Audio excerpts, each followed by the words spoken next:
मी आता असं कणकवली तालुक्यातील फोंडा या गावात फोंडा बाजारपेठ असा आणि त्याच्याच बाजूक मानगावकर वाडी म्हणून असा त्या ठिकाणी असं नारळाच्या झाडावर असं नारळ काढलंय आणि वरसून साफ केलेली असत. सावळा वगैरे होती ना ती सगळी तोडलेली असत कारण बाजूक असा महावितरणची विद्युत लाईन दिसता असा आणि आतमध्ये भोग्यांची लागण होऊ नये म्हणून हे डांबर गोळे टाकूचे असत. डांबर गोळे टाकून घ्यावया. बरोबर सुयेत टाकायचे. डांबर गोळ्यांचो वास येता आणि त्याच्यामुळे भोंगे सहसा येत नाही. आणि याक आपल्याक नारळाचं झाड तोडूचा असा जा की भोंग्यांनी सुई खाऊन झाड नष्ट केलेला असा नारळाचा ता याक झाड तोडूचा असा. तर काम तर आता ह्या आपला झालेला असा. नारळ वगैरे काढले, साफ केले, वरसून सावळा वगैरे तोडली आणि आता आपल्याक नारळाचं झाड तोडूचा असा जा की संपूर्णपणे नष्ट झालेला असा. सोंड्या भोंग्यांवर कोणत्याही प्रकारचा कायमस्वरूपी उपाय नाही. सोंडो भोंगो आणि गेंडो भोंगो असे दोन प्रकारचे भोंगे असत जे नारळ झाडाची संपूर्णपणे वाट लावतात, झाड नष्ट करतात. उपाययोजना आम्ही आता केलेली असा एक प्रकारची पावडर टाकलेली असा सुयेत आणि डांबर गोळे टाकलेली असत. थोडक्यात उपाय केलेलो असा नमाग झालेला असा. तर आता आपल्या नारळाचं झाड तोडूचा असा जा की संपूर्णपणे नष्ट झालेला असा, थोडाफार धोकादायक असा. तर बघूया आपला काम कसा होता. तर व्हिडिओ शेवटपर्यंत बघा आणि माझा काम तुमका आवडला तर एक लाईक नक्कीच करा आणि आशीर्वाद चांगला द्यावा. धन्यवाद.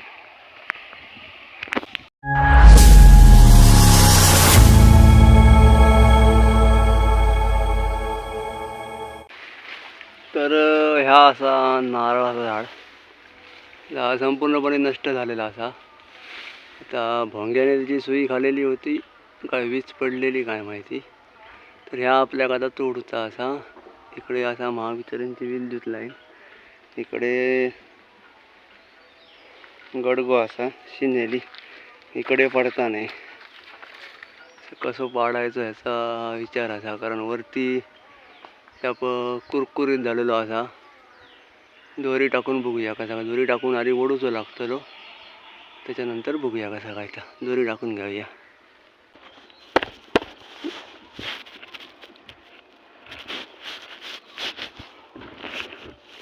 नारळाचा झाड असा भाजीत जावायचा काय भानगड ती समजा. वरसून संपूर्णपणे हलता असा, जास्त पण वर जाता नाही. पण दोरी टाकून तरी आमका गावा होई.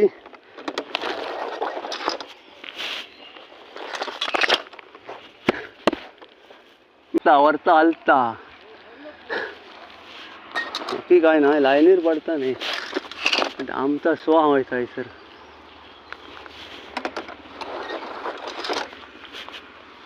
दोरी टाकून घ्यावया.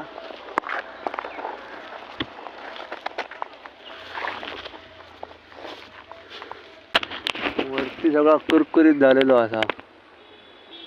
सो वरचा जगडो ह्या लाईनीर पडता नाही.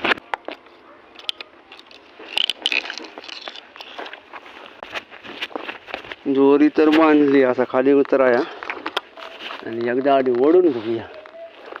वडा बघूया. नाही ना म्हणजे येत ना. असो असो येऊ काय असो उतूर यावं अजून. सोडा. बरोबर ह्या गडग्या घासताना ह्या माडांच्या मधोमध पडा होया तुकडो. अशा पद्धतीत आपल्या ह्या काम करूचा असा. आणि आतमध्ये भोंगे गावतात काय बघूया. दोरी लावलं असो पण जो वरचा जो तुकडो असा ना तो एकदम हलता असा. तो फक्त बरोबर ह्या दोन माडांच्या मध्ये पडा होय. असे राव असे असे माहिती आहे या बरोबर घासून घ्या माडाच्या मध्ये.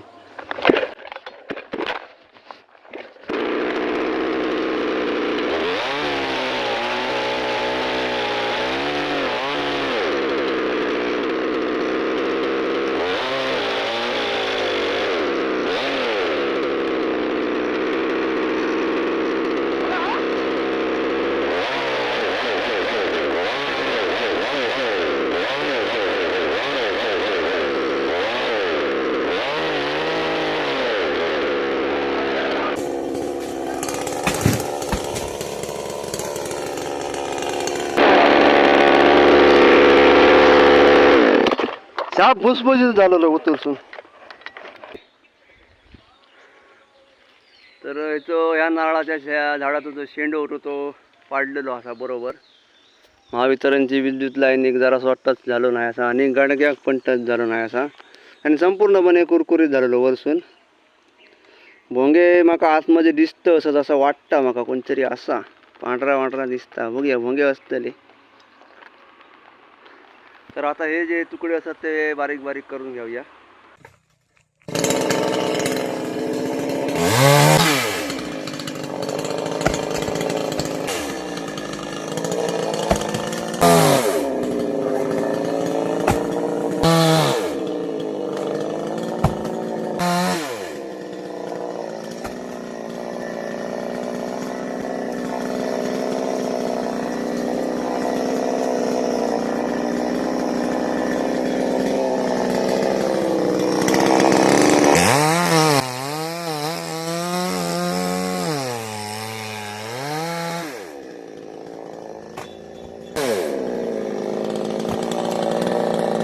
नारळाचा झाड आम्ही तोडलेला असा जा की संपूर्णपणे भोंग्याने तिची सुई खाऊन झाड नष्ट केलेल्यानी.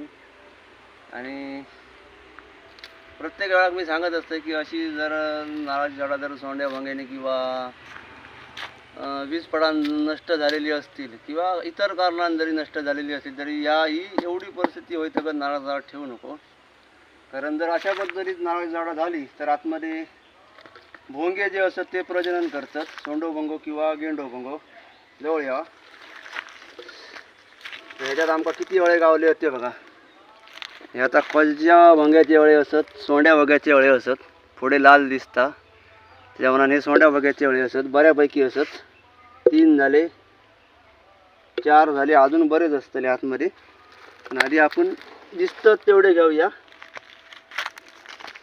5 झाले, मोठे मोठे असत चिंगळासारखे. 6 झाले. आता सगळा ह्या काढूचा लागताना आपल्याक.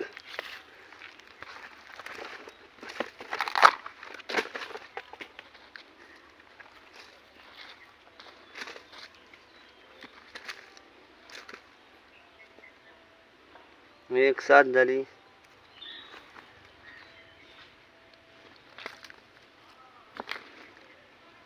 7 कुरकुरीत झालेलं. 8 झाली.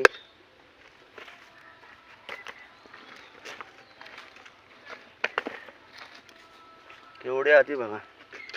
9 झाली. 10 भरणी भरतली वाटतं.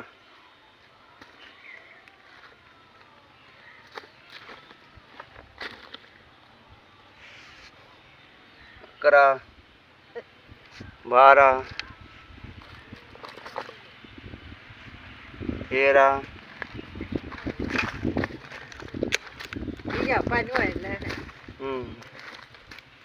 आणि याच्यात पण असाची शक्यता असा. हे कापून बघूया. तर याच्यात आमका एवढे भोंगे गावलेले असतात. भोंग्यांचे अळे, सोन्या भोंग्यांचे अळे असत. आणि ह्याच्यात बघूया गावतात काय. हे कापून घेऊया.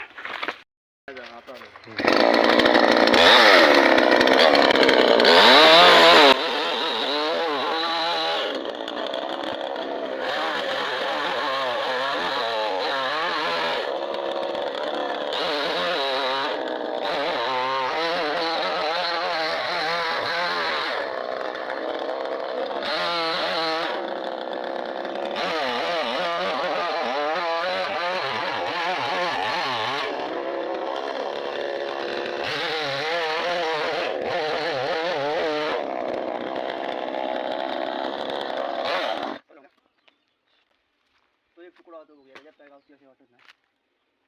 मारूया समज चालू.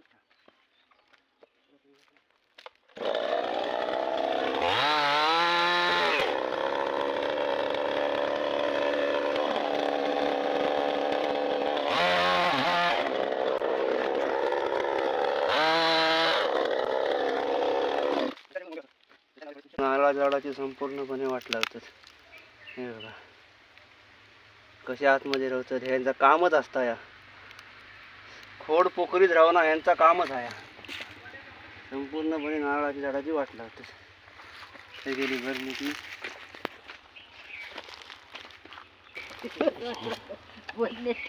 ते ह्याच्यासाठी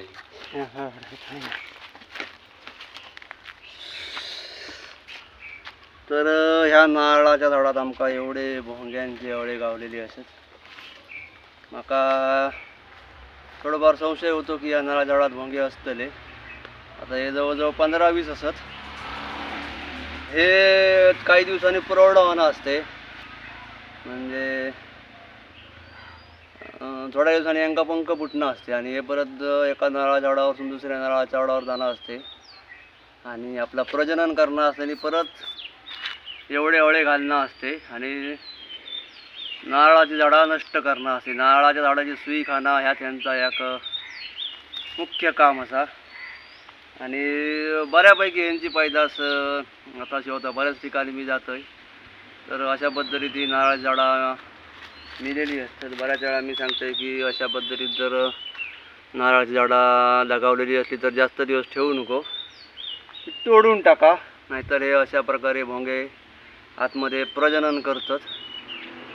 तर काम झालेलं असा. महावितरणची विद्युत लाईन वाचवलेली असा, गडगो वाचवलेलो असा आणि ह्या आम्ही आता काम केलेलं असा. एवढे भोंगे गावलेले असत. ह्यांका मरेपर्यंत तुरुंगवासाची शिक्षा ठोठावूया, बरोबर. ह्यांका असेच ठेवूया आणि आपले हातपाय धुवूया, दक्षिणा घेऊया, मालक काय म्हणतात ते बघूया आणि आपले मार्गस्थ होऊया. चला. मी पुरुषोत्तम मोहन मानगावकर. हे आमचे घाडीगावकर यांनी उत्तम प्रकारे झाड तोडलेले. ह्या झाडाला पूर्ण भोंगा लागलेला होता आणि खराब झालं होतं, त्यामुळे हे एवढे आम्हाला भोंगे मिळाले. आणि यांनी कुठचे बांधाचं पण नुकसान न करता बरोबर लाईटीच्या याच्यामध्ये तो झाड तोडून दिलेलं आहे. आणि उलट आमची झावळं पण चांगल्या प्रकारे तोडून दिलेली आहेत. सगळी इकडं बघितलं तर तुम्हाला लाईटीच्या ह्याच्यावरती मेन लाईनवरतीच आहे, तरीसुद्धा तिने चांगल्या प्रकारे तोडून दिलेले आहेत. आणि ह्यांचं काम इतकं उत्तम आणि वेळेचे पंच्युअल आहेत. सकाळी सांगितले 8 वाजता हजर राहिलेले आहेत आणि काम पण उत्तम केलेलं. आणि ही आमची हे आत्तापासून आम्ही ओळखत नाही ह्यांना आम्ही 5-6 वर्षापासून ओळखतो. आमचं कणकवलीचं पण झाड इतक्या क्रिटिकलमध्ये होतं, पण त्यांनी उत्तम प्रकारे तोडून दिलेलं आहे, बाजारपेठेत असलेलं झाड तसं. आणि यांचं काम उत्तम आहे आणि प्रामाणिकप्रमाणे, त्यामुळे यांना सॅल्यूट देतो. जय हिंद. धन्यवाद. चला, आशीर्वाद चांगले राहिले. आणि यांची काळजी घ्या. दगडावातला होतो बेटा. चला, धन्यवाद.